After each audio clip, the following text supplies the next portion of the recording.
Top Gun, you have to be among the very best, and I get to test weapons that live up to that name. Meet the Navy's latest and greatest jet fighter, the Super Hornet. That's one swarm you don't want to stir up. And what protects the biggest warship in the world? The missile shoots and gets onto the beam where it's looking and rides out to our target. The Marines have a new howitzer that will definitely get your attention. It's smart and it's fast. There's nothing like starting the morning off with a bang. Then I get my hands on a new assault rifle that combines power and accuracy. One shot, one kill. I'm Richard Mackley. I spent 10 years with the Navy SEALs, and I'm on a mission to find the best new weapons in the world. My lung is strong!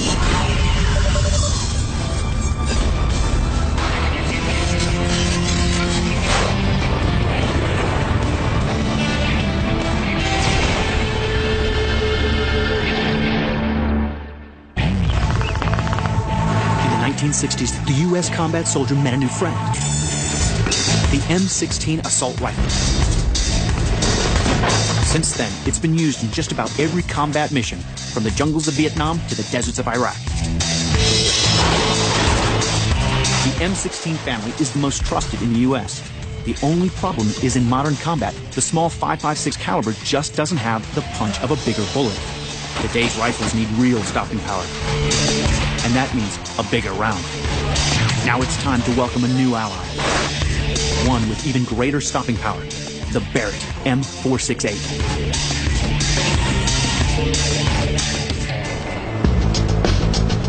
I've come to the headquarters for Barrett Firearms in Murfreesboro, Tennessee to find out more. To understand what sets it apart from the two most popular assault rifles used today, we need to look at the difference between the rounds they fire. This is the 5.56 millimeter round. It's the standard round for the M16 and M4 rifles. It's a small bullet, but it flies really fast. The standard round for the AK-47 is the 7.62 millimeter. It's a much bigger bullet, but it travels around 400 miles an hour slower than the smaller 5.56 round. And that's a big difference for an assault rifle. What I'm looking for is a bullet with enough punch to stop a terrorist dead in his tracks. I'm going to look at the smaller round first. Now, the 5.56 is a very accurate round, but it doesn't necessarily transfer enough kinetic energy to knock down a target. What I'm going to do is I'm going to demonstrate that kinetic energy against one of those steel targets down there.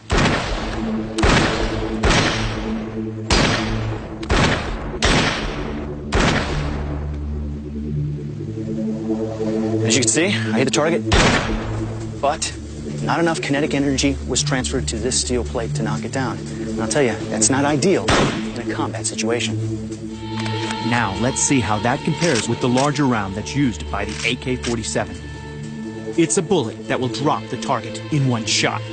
It's big, it weighs more, and it transfers most of its kinetic energy right into the target, with enough force to knock it down. At this range, it's an easy shot, but at ranges of 400 yards or more, the round just starts to fall right out of the sky. So, is there a round big enough to stop a bad guy, but accurate enough to ensure a kill in just one shot? What you're looking for is a round that can deliver enough mass at that accelerated pace that when it arrives, it literally forces the target to the ground. And this is where the new Barrett comes into its own. It's been developed to take a larger and more powerful round without sacrificing the accuracy of the smaller caliber. What's its secret? Well, it's in the name. The M468 takes the Remington 6.8 millimeter special purpose cartridge. Lifelong shooter Ronnie Barrett is the man behind it. We are now looking to try to beef up the potency of this rifle by increasing the lethality of the projectile. We are coming up on enemy combatants that are no longer stopped by being wounded or being put out of commission. It's almost like a kamikaze type situation where the only way to truly stop him is to kill him. This rifle gives you the best of both worlds by firing the 6.8 round. It's big and it's fast. And when it's moving through the air, you don't want to be in its way. That's the theory, but I can't wait to get my hands on the M468 for myself.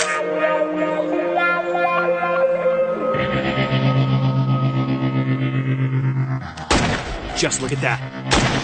A single shot, and as predicted, the target hits the deck. It has diameter, and it has weight, and it has kinetic energy, and it has what it takes to kill on the first round. Best of all, the gun has been designed to handle just like the reliable M16, an assault rifle most infantry are familiar with.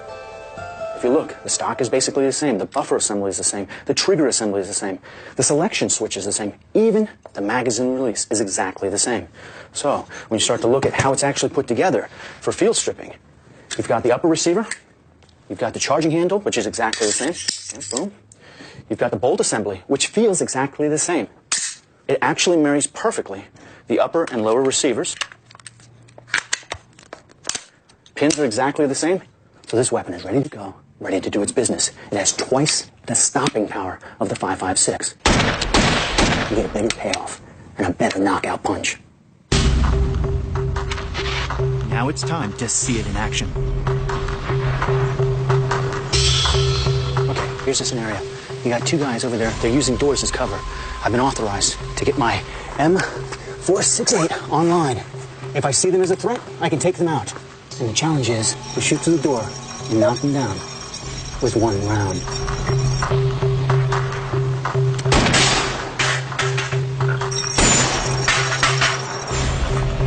The business is done, they're as good as gone, and the day is saved. I've used other assault rifles many times, and I know they're great weapons, but I'm impressed by what I've seen with the new Barrett.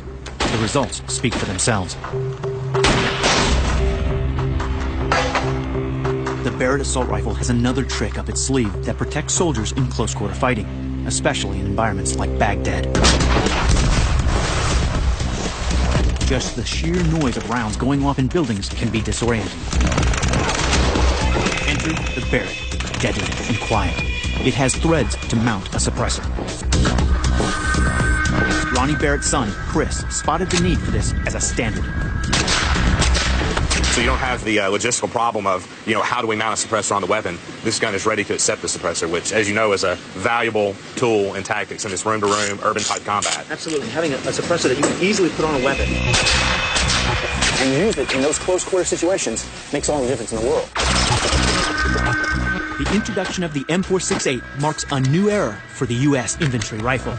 With the perfect partnership of the Barrett 468 and the 6.8 millimeter round, one shot is one kill. If it's coming at you, this is the last thing you'll ever see. Coming up, a brand new howitzer so light and so powerful, it can change the course of a battle. And I step aboard the world's most powerful warship.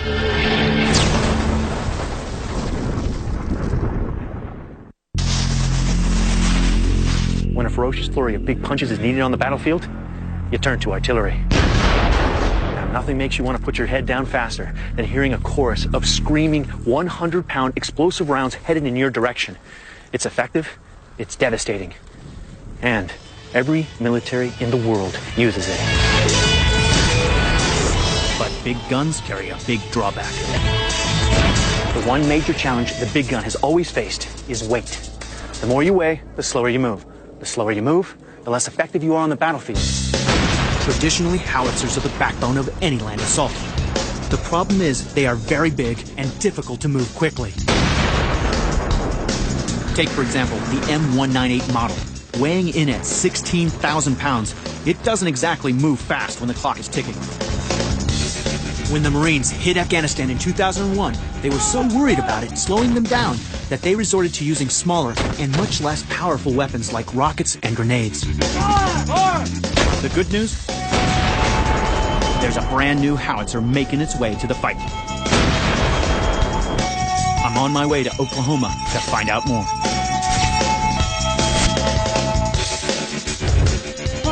I've been invited to Fort Sill for an exclusive preview of America's latest howitzer, the M777. It's being designed for the Marine Corps, and if everything goes to plan, it promises a big bang for their buck. A howitzer that's smarter, faster, and lighter.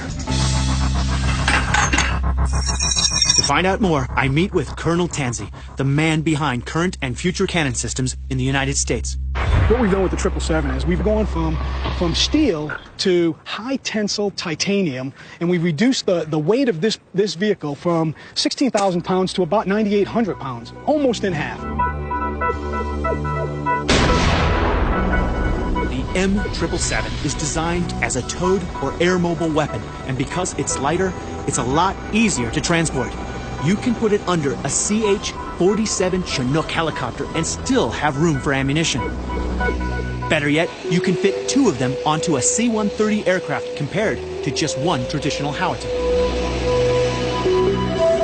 Once on the ground, the M777 can be moved using the same truck as older models. But because it's half the weight, the truck is able to carry about 40% more ammunition. And that means it can fire a range of different rounds for different targets. The key word here is flexibility. Right. And having a weapon system like this allows you to be so much more flexible. I got to be able to cover every mission that could potentially hit our maneuver forces out there, and we've got to support them. The M777 is definitely smaller and lighter than its tried and tested counterpart. But don't be fooled into thinking that it makes it less powerful. This is a standard HE, high explosive 155 howitzer round. It weighs just about 100 pounds. And when it's fired from the M777, it throws this round at 3 times the speed of sound out to 15 to 18 miles. That's very good news for the ground troops who need help in a hurry. I mean, picture an infantry soldier out there who's pinned down by a machine gun nest, by an enemy insurgent, and the one person he's going to call is going to be his artillery fire support coordinator, and he's going to ask for fires. And I don't want to waste time. Even better, the M777 never gets lost. It's got an onboard computer that can tell it exactly where it is and orients itself on the battlefield. It's called TADS. TADS is a way for this vehicle to not only find itself in space and time on the ground, it can locate itself, it can also orient itself on a direction. So it gives it directional control and orientation to where it's at on the Earth. So you're talking about an artillery gun that is able to communicate to its crew exactly where everything else is at. Where it's at and where it's pointed. That's a big advantage. Traditionally, artillery systems had to be positioned close enough to each other to allow for voice commands. But now, with this new digital capability, they should be able to spread out more, allowing them to deliver their devastating firepower over a much greater area. And because it's so smart, it also has the ability to fire precision munitions, which can destroy a target from around 24 miles away.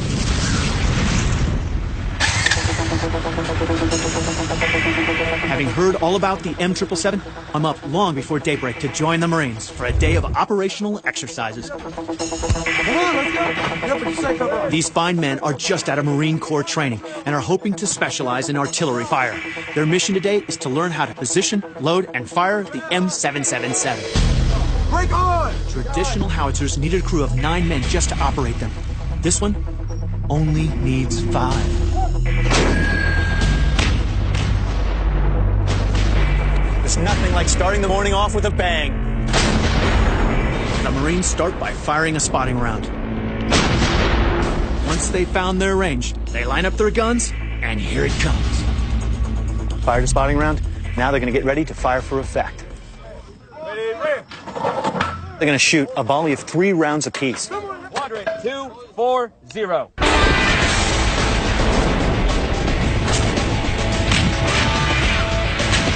They're firing air-bursting rounds. They explode mid-air for maximum impact against troops. Shrapnel and the blast wave takes out anything within a 50-yard radius.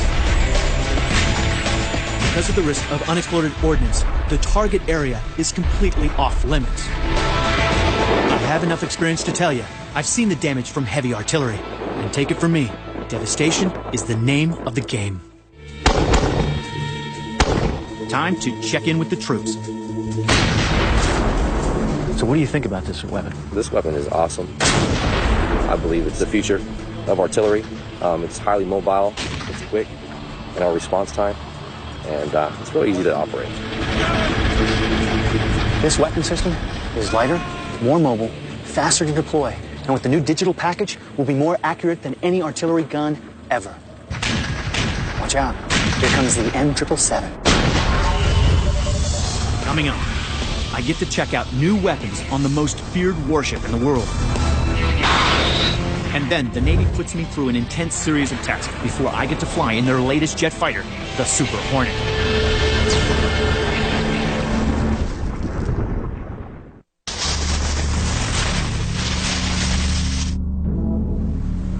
There is a weapon so powerful it can intimidate an entire region. That weapon is the USS Dwight D. Eisenhower.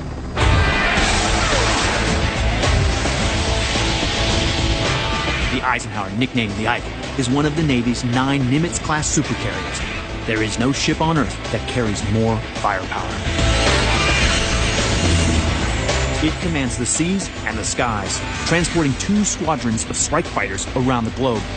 After a recent $1.5 billion overhaul, the aircraft carrier bristles with new technology. Our mere presence in a region can induce calm and potentially diffuse a situation. A wide variety of weaponry available to provide a wide variety of effects. Massive just seems like too small a word to describe the 4.5 acres of U.S. sovereign territory that moves across the world. From end to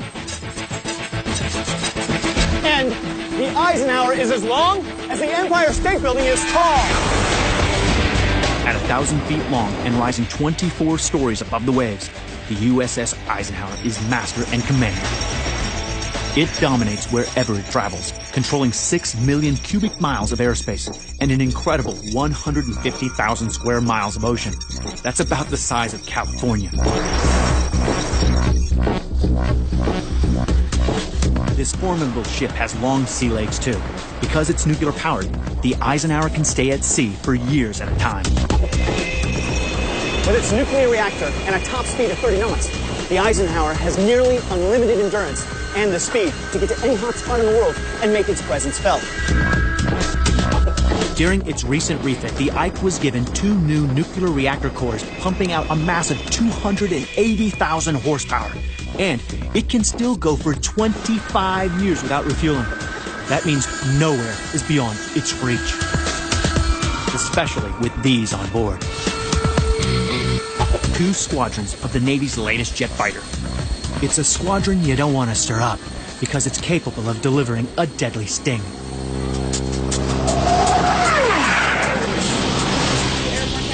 This beautiful machine is the Super Hornet. It's the next generation of the F-18 Hornet. It's capable of carrying a much bigger payload, which means it can deliver a bigger knockout punch. After 25 years in the Navy's inventory, the F-18 Hornet was due for a major facelift. And boy, did it get it. Bigger engines made it faster and more powerful. But at the same time, it got a longer range, so now it can fly 40% further than before. I talked to pilot, Lieutenant Charlie Stoli Schwartz. So you are a pilot for a Super Hornet. What's the difference between a Super Hornet and the regular Hornet? The Super Hornet, as opposed to the regular Hornet, has a lot bigger wingspan, has a few more wing stations that can carry a few more extra bombs. Basically, it's a little bit more advanced avionics and a few more advanced weapon systems that we can carry on the jet. The twin-engined Super Hornet packs a vast array of awesome weapons. Its 11 weapon stations can carry every air-to-air and air-to-ground weapon in the Navy's inventory. They're controlled by the pilot's helmet. A magnetic mounted tracker determines where the pilot's head is pointed and projects the information onto the pilot's visor. The head tracker and visor display act as a targeting device that can aim the plane's weapons wherever the pilot is looking. Whatever he's packing, they're fired with just the nod of the pilot's head. Our joint helmet mounted tuning system gives us the ability to look, don't even have to point the jet, and shoot. In the air, basically, when you're going through merges, meaning jets are coming right at each other, you just have the ability to keep running and point and shoot. It's a great tool just to get away from your target as soon as possible, especially against the more advanced air-to-air threats. The Super Hornet is a true multi-role aircraft. It can perform virtually every mission in the tactical spectrum, including day or night strikes, suppression of enemy air defenses, maritime strikes, and reconnaissance. What capabilities does the Super Hornet actually give the Eisenhower? The Super Hornet actually gives the Eisenhower the capability to have a few less jets on the flight deck. We have the ability to give gas, play in a tanker role, and we also have the ability to extend our time on station with the extra gas that the Super Hornet can carry. As a multi-mission strike fighter, the Super Hornet is an incredible machine. The U.S. Navy pilots who fly these birds are among the world's best. They have so much skill, they can virtually land on a dime, stopping in just 275 feet. The ship's catapult throws them into the air to reach launch speeds of 180 miles per hour in just 1.5 seconds.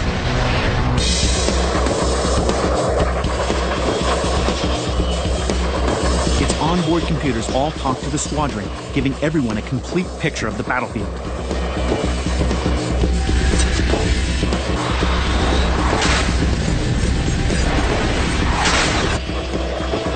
Super Hornet is the Navy's best strike fighter yet.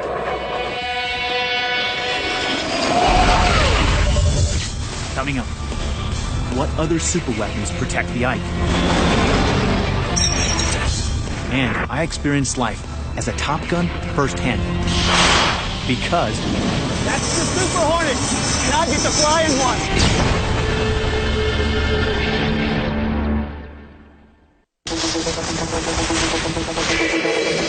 the USS Eisenhower commands the world's oceans. The only problem with being the biggest thing in the ocean is that you are a gigantic and very visible target. As the British discovered during the Falklands War, the greatest threat to a ship is a missile attack. They lost 2 ships to the deadly Exocet missile. If an Exocet hits a carrier, it's game over. But the Eisenhower doesn't need to worry. The Ike is equipped with a missile system so smart it controls not only its own missiles, but the entire strike groups as well. It's called the Ship's Self-Defense System, or SSDS for short. Combat Systems Officer Brian Julian is in charge of the Ike's defenses. In a nutshell, what it's done is integrated all of our sensors and our fire control weapons. In other words, all of the ships work together as a team to tackle any threat. Once it gets into killing range, the SSDS chooses the best placed launcher from the entire fleet and lets it rip. So basically everything's interconnected. Weapon systems, radars, everything works together. Got to be ready all the time for the unexpected. And so all systems ready all the time is our credo. To ensure they're prepared for anything, the crew drills constantly. All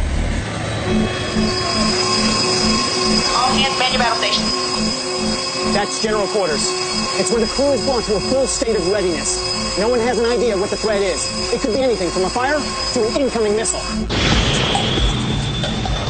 Here's what happens when an incoming missile is spotted. The ship's self-defense system triggers the first line of defense, the new, improved Sea Sparrow missile. It's faster, with a bigger warhead and even greater range.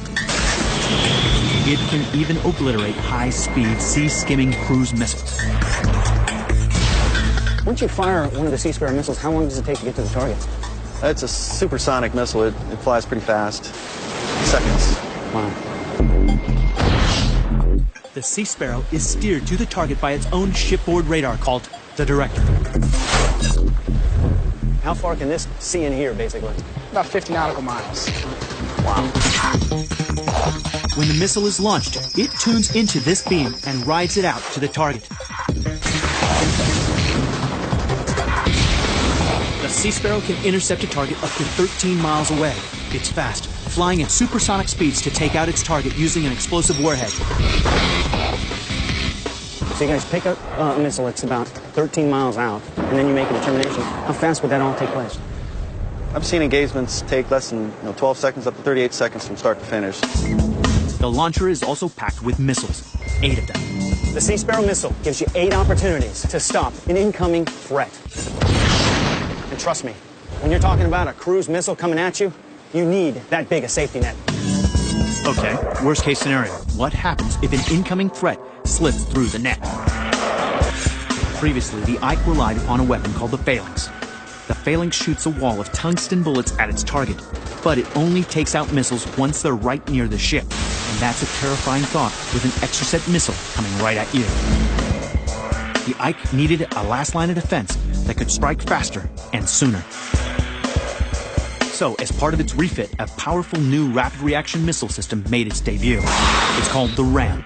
It's short for Rolling Airframe Missile, and it can go faster and further than the Phalanx.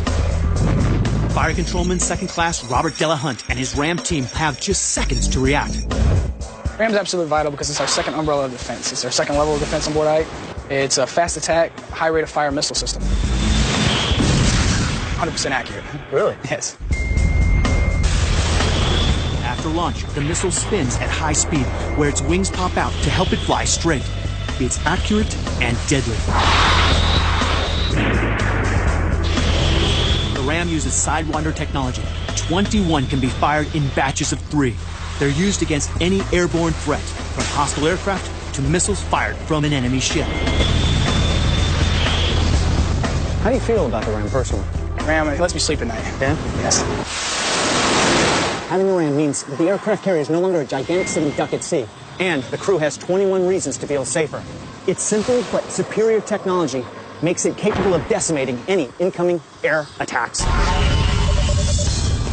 Still to come, I get to fly in the Super Hornet, but only after a rigorous training program for fighter pilots.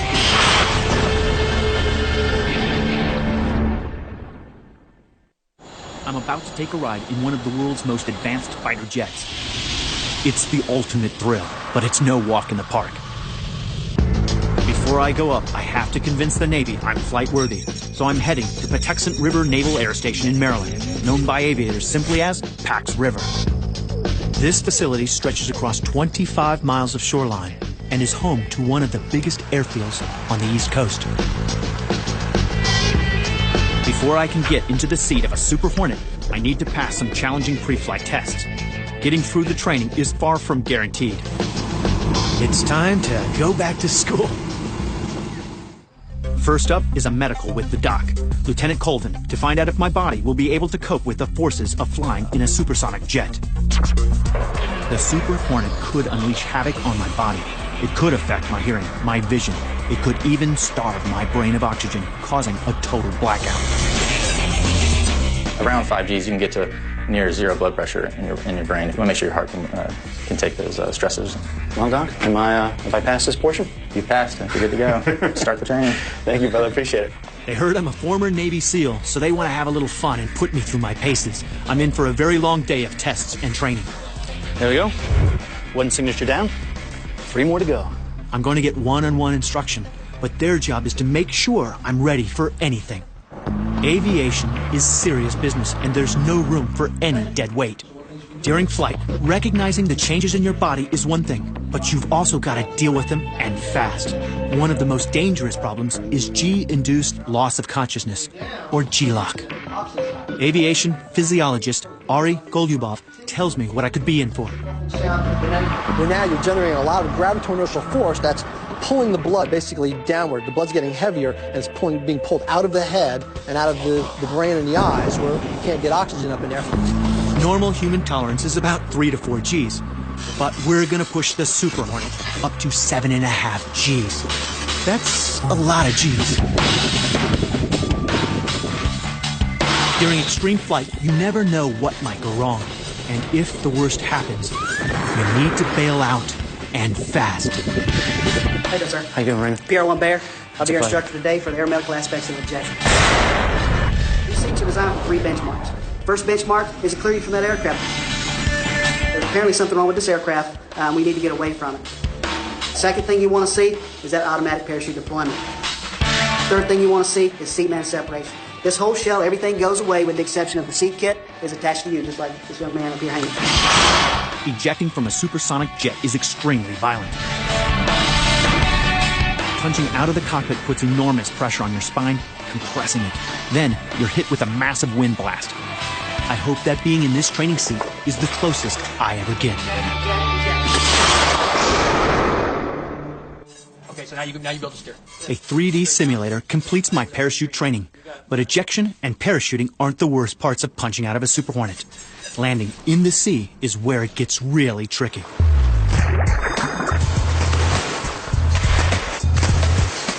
As a one-time Navy SEAL, I'm at home in the water. But today, I'm swimming with an extra 45 pounds of gear and flight helmet. Next we're going to be doing is the swimmer. It's basically 5 latches. Operate all the latches, the last one being the door. If your aircraft hits the water, your goal is to escape from your seat and get out to the nearest exit. Otherwise, you're going down in a jet-shaped coffin. As the plane sinks into the ocean, you cannot assume you can see down there. To make it even more challenging, they decide to blind me. They've painted the inside of my goggles black. Now I've got to keep from drowning, find out exactly where I am, and do it all before I run out of breath. It's times like this I really appreciate my 10 years of training as a Navy SEAL. On to my final test. It's a rescue scenario. Turn around, face the water. I want you to step when you hear the bell. They drop me into the water, simulating a parachute landing. And I have to swim to a winch under storm force conditions wearing full pilot's gear. I get to the winch and hook myself up. It's what I'd have to do if a chopper had to pluck me out of the sea. And that's my last test, which means I'm now qualified to backseat the Super Hornet. Coming up, I get to fly shotgun in the Navy's own Top Gun, the Super Hornet.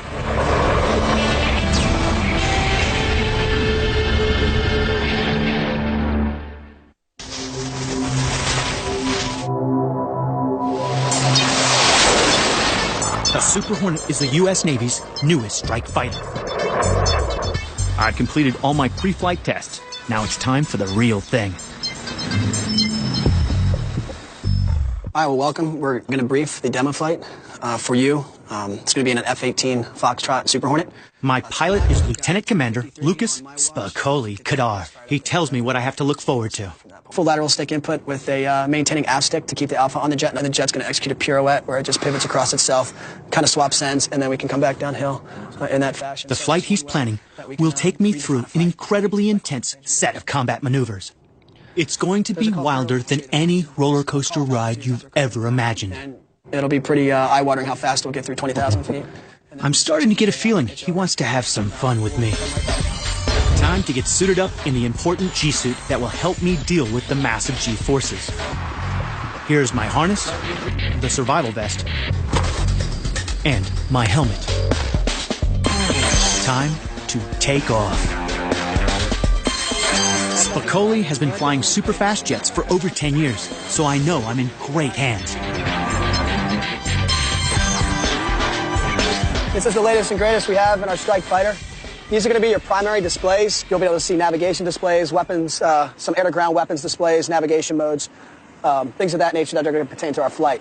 Normally things that are painted yellow and black, when you activate them, violent things happen. So, again, don't touch the violent. Yeah, don't touch unless we really talk about it and we need you to. I passed my medical examination, practiced my parachute landing, prepared for sensory disorientation, and come through the water test with flying colors. In a few minutes, I get to go for the ride of my life on Super Hornet.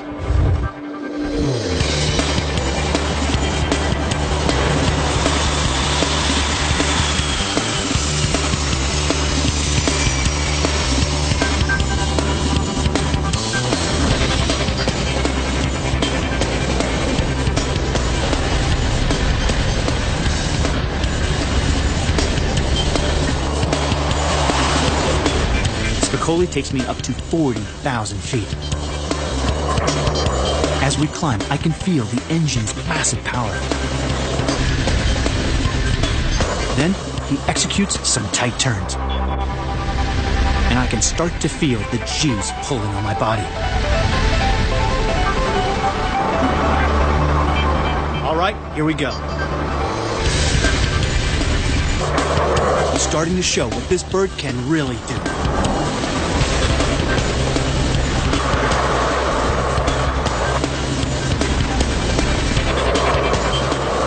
Going to execute the pirouette maneuver.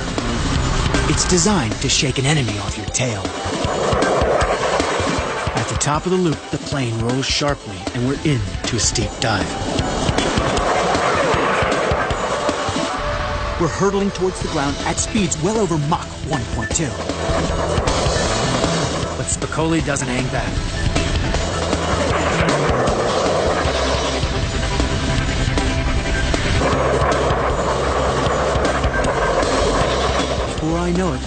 wild ride is over. We took off with an hour and a half worth of fuel, and Spicoli has burned it all up in 42 minutes.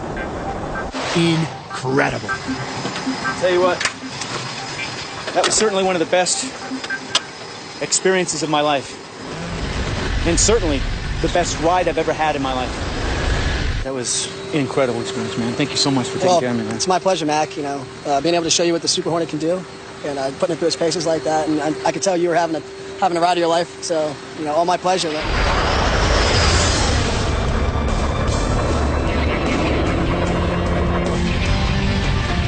The Super Hornet has shown me, in a combat situation, weapons that have the best technology have the biggest advantage. Every time.